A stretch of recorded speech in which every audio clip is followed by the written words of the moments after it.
Brighten-Up-Sunshine, where every day is a new beginning. We are going to dive into a pretty good topic today that everybody should be wondering about because, money is one of those things that we all need to make the world go around. So let's talk about it. Let's talk about some hidden formulas and principles that anyone can follow. The truth is, first of all, wealth is not just about money. It's about your mindset, habits, knowledge. And today, we're going to reveal some secrets that the wealthy, maybe they just don't want you to know. So let's dive into it. Why do the rich get richer? And some secrets that we could all use. Secret number one, the rich, they think in terms of assets, not just income. See, most people work for money. They get a job and they work for money. The wealthy, they make money work for them. The average person gets a paycheck and guess what they do? They spend it. They have rent, they have groceries, they have entertainment, and they have stuff until there's absolutely nothing left. The rich take their income and they buy assets like real estate. They buy stocks. They buy businesses.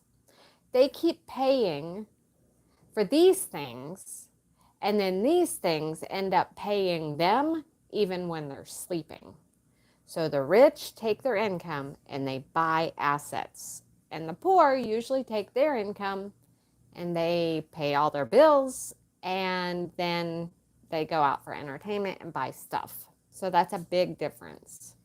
Proverbs 13:22 says, a good person leaves an inheritance for their children's children.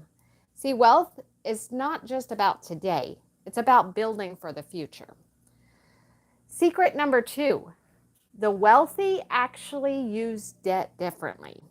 See, debt can be a trap, and I want to get that across, that a lot of us just are not taught. In fact, we're taught to get a credit score. We're taught to use debt. But the rich, they know how to use it. And they use it, if they use it at all, as a tool. See, we've been told by people like Robert Kiyosaki, there's bad debt and there's good debt. Nowhere in the Bible do I see where there's good debt.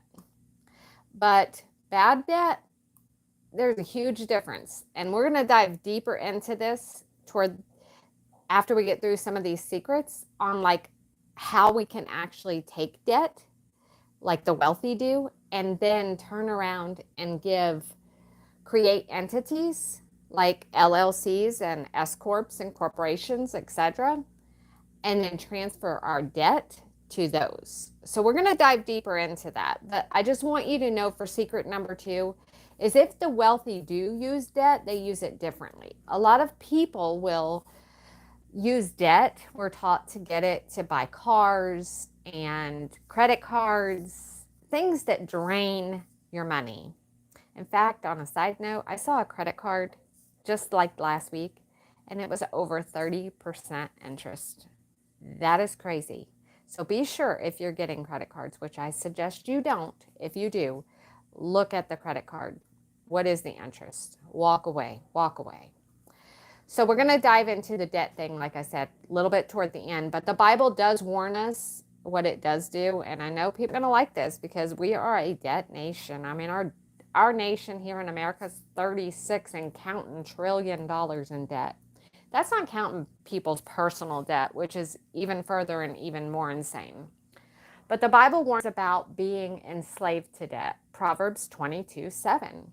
It also speaks of being lenders and not borrowers. And you can read that in Deuteronomy 28:12. The key is to understand the difference. And like I said, we're going to dive into that deeper because it needs just a little bit more time to go into debt and how they actually use it. So secret number three, the rich do not save. They actually invest.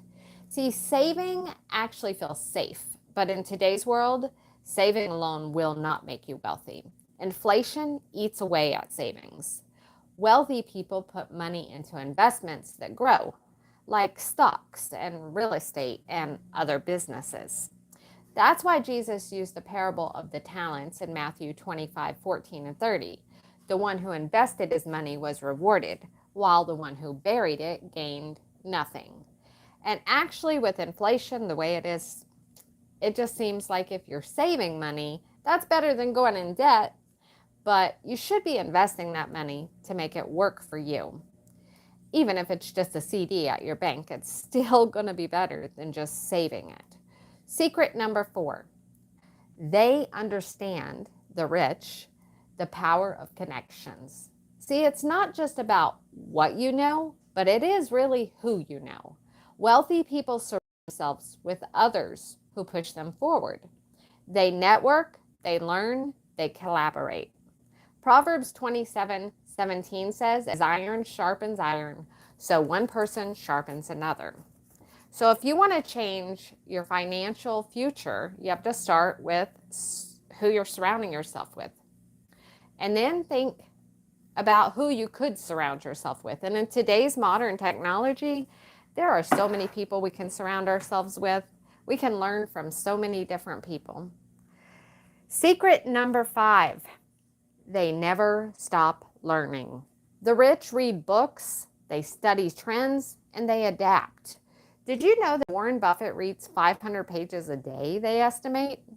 The Bible tells us to seek wisdom above riches.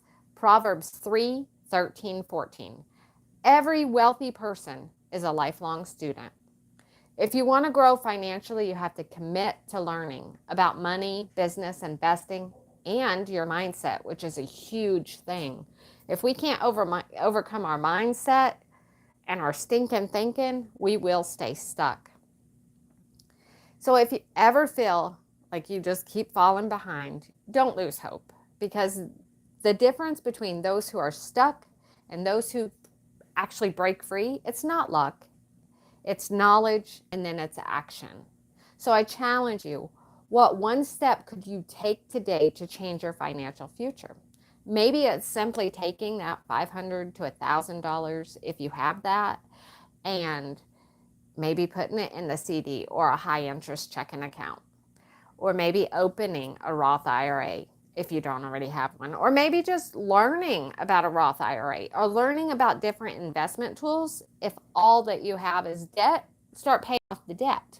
Learn how to do that. There is so much knowledge out there for free right now. There's really no reason people shouldn't be working toward bettering themselves mentally, physically, emotionally, spiritually. Now, I told you guys that debt has ruined many lives. The Bible warns us about it for a reason. Even the wealthiest people actually fall because of bad debt. I mean, there will be market crashes and there will be economic downturns. Real estate does not always go up. Business fell, and credit card debt traps people in a never-ending cycle. There's no doubt about it. So, debt is definitely a trap, and it destroys more than it builds. But I told you guys how I was going to tell you how the wealthy use debt and actually make an entity, and that entity takes the risk of the debt. So let's dive into that. See, the world tells you debt's a tool, that you need loans for success, but the Bible tells the truth, and I want to make that clear. Debt makes you a slave. Proverbs 22:7 says, the rich rule over the poor, and the borrower is slave to the lender. And that is worth repeating, that is worth memorizing, because really, keep that in your mind. You don't want to be slave to the bank.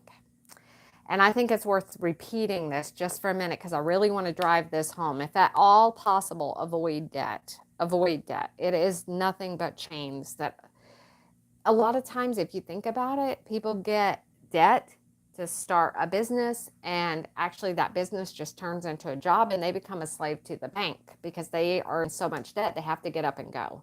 It's almost like the student loan crisis. Okay, debt can strip away your peace, chain you to payments, and leave you with nothing but hard times. Many businesses fail because of debt. People lose their homes when the market crashes. And remember, real estate does not always go up. The Bible, again, never says borrowing leads to wealth. Instead, it says that God's people should aim to be lenders and not borrowers. And again, Deuteronomy 28:12. But the rich use other people's money. And if the deal turns bad, guess what they can do? They can walk away while others lose everything. So instead of chasing debt, build wealth God's way. How do you do that? Through patience, wisdom, and obedience. Okay, here's the question I know you have, but how do they use other people's money? OPM, right? Other people's money to build wealth.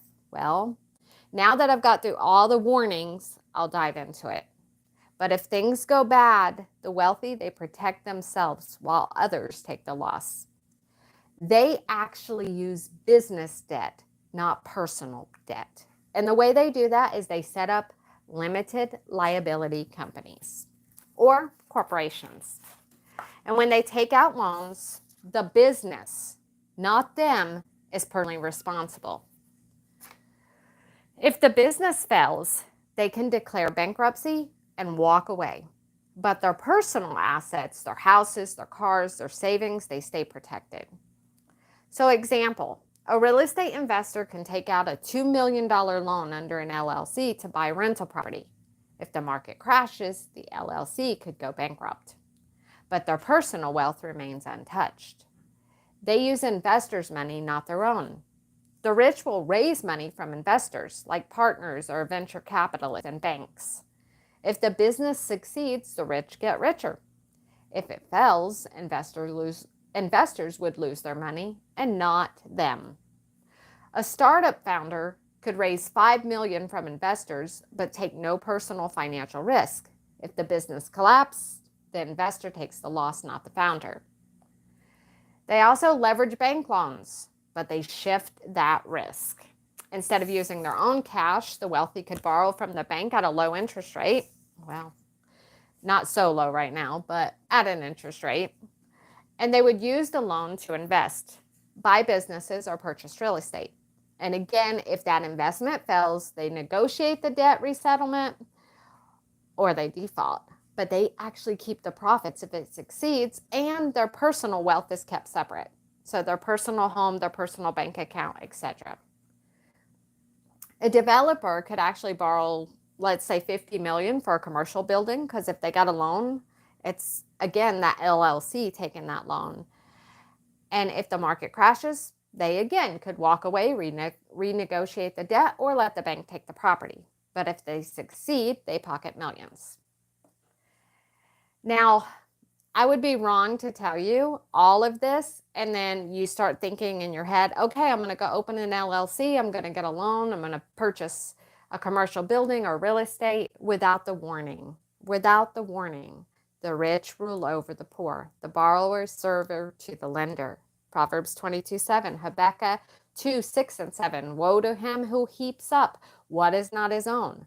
Will not your debtors suddenly arise? The bottom line is the rich use the debt as a shield, while the average person takes personal loans. But you must know what you're doing. Get information, gather information about how to open a corporation, how to start building all the credit under the corporation. And then once you do that, you can take personal loans out with the corporation or the LLC. You can take credit card debt out with it. And that way you don't put the entire future on the line. You have to open this LLC. It's almost like having a baby in a way, because it's almost like it becomes its own entity. Just some real quick ways you can do that, but I do suggest you study it way in depth on how to open it. But if you're going to take debt out, I suggest you do it that way. Number one thing is you would choose a name for your LLC. Of course, that's the fun thing, right? Ensure the name complies with state rules, and it includes LLC. You do have to put that if it's going to be an LLC at the end. So check the name availability through your state's business registration. And the step number 2 would be choose your state or formation. You can form an LLC in any state, but typically you'd choose the state where the property is located or where you reside. Some states have lower formation costs or favorable laws for LLCs. Like I hear Delaware or Wyoming is easy to do, but you can open an LLC in any state. Just know your state laws. File articles of organization would be number 3. So you file that with your state secretary, and then you register your agent information. That's where you're going to put your business name and the address of the LLC, which is usually a business address. It can be your personal address if you're running your LLC out of there. It's usually a filing fee, typically 50 to 200, definitely not, usually less than 500. Number 4, create an operating agreement. Though not required in all states, look into what an operating agreement is. It is essentially, it outlines the roles and responsibilities of LLC members if there's more than one of you. The agreement can actually specify ownership percentages if you have a business partner that you're going in with on this LLC. Here's where we get to the loan stuff. You apply for an employee identification number, otherwise known as an EIN. And this is going to be required for your tax purposes to open a bank account. And you can obtain it from the IRS for, I think it's free through their website. I think it's free now. You can open and obtain an EIN number.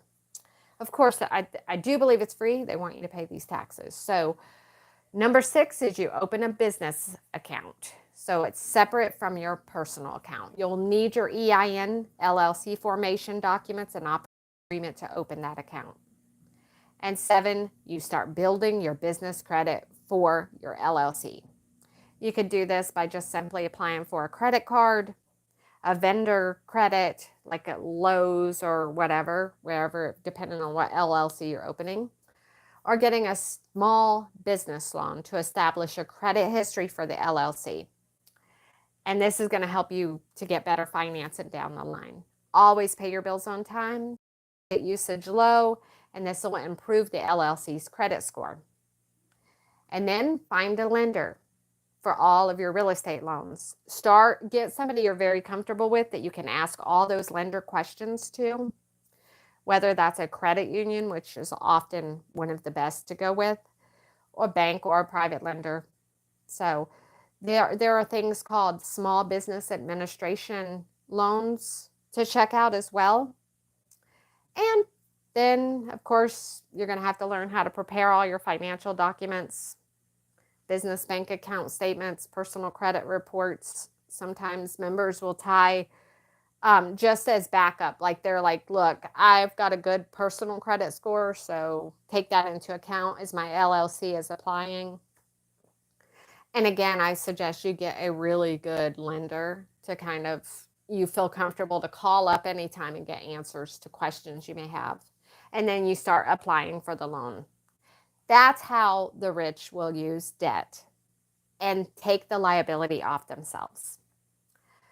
Okay, I hope that this was informational to you guys today. And I hope that you've subscribed. I hope that you've been kind and thumbs up the video. I want to thank you guys for spending some time with me today. And I'll see you guys in the next video. I appreciate every one of you. Remember, the sun always rises. If you have a subject you want me to cover, drop it in the comments below. I'll talk to you later. Have a good day.